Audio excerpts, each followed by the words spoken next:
এই ভিডিওটার মাধ্যমে সারা বাংলাদেশকে একটা চ্যালেঞ্জ ছুড়ে দিলাম।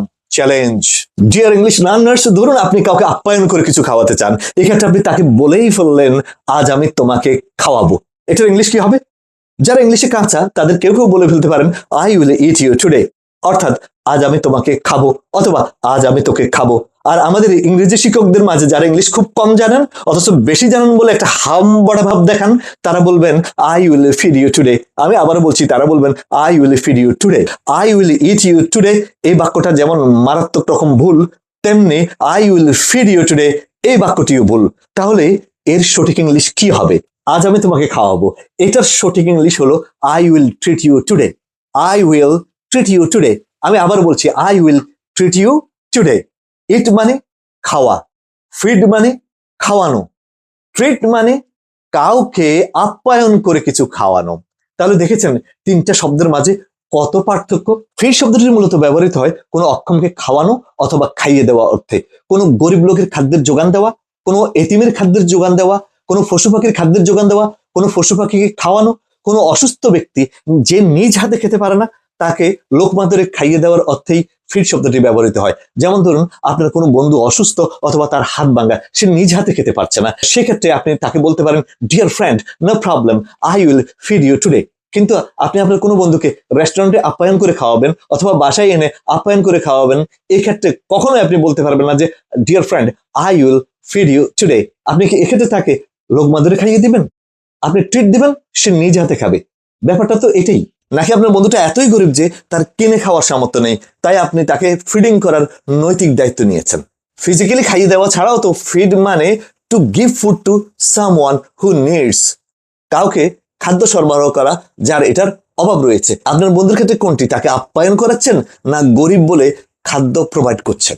কোনটি? তাহলে ফিড শব্দটি আর ট্রিট শব্দটি আকাশ পাতাল পার্থক্য। ধরুন আপনার কোনো বন্ধুকে আপনি একটা বার্গার খাওয়াতে চান, এক্ষেত্রে আপনি তাকে বলতে পারেন, বন্ধু আজকে তোকে আমি একটা বার্গার খাওয়াবো। এটার ইংলিশ হবে, dear friend, I will treat you to a burger today.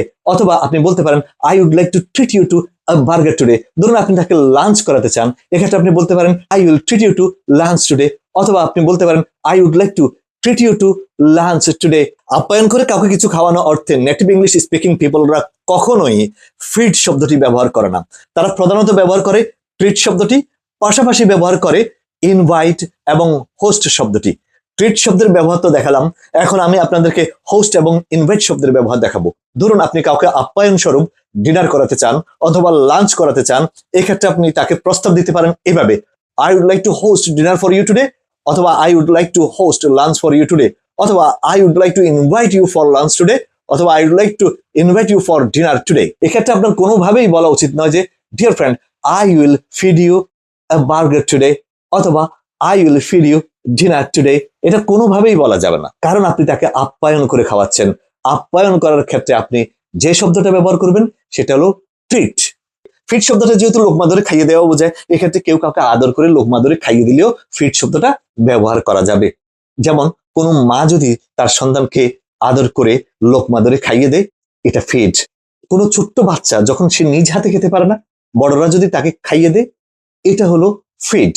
কিন্তু আপনি আপ্যায়ন অর্থে কখনোই ফিড শব্দটি ব্যবহার করতে পারবেন না, এটা নেটিভ ইংলিশ স্পিকিংরা কখনো ব্যবহার করে না। ইট, ফিড, ট্রিট, হোস্ট এই শব্দগুলো বিষয়ে আমি আপনাদেরকে সঠিক তথ্য দিয়েছি কিনা এখনই যাচাই করে ফেলুন বিশ্ববিখ্যাত ডিকশনারি অক্সফোর্ড, ক্যামব্রিজ, লংম্যান, কালিন্সকাবিল্ড এবং ওয়েবস্টার থেকে, অথবা গুগল থেকে, চ্যাট জিপিটি থেকে, অথবা জেমিনাই থেকে।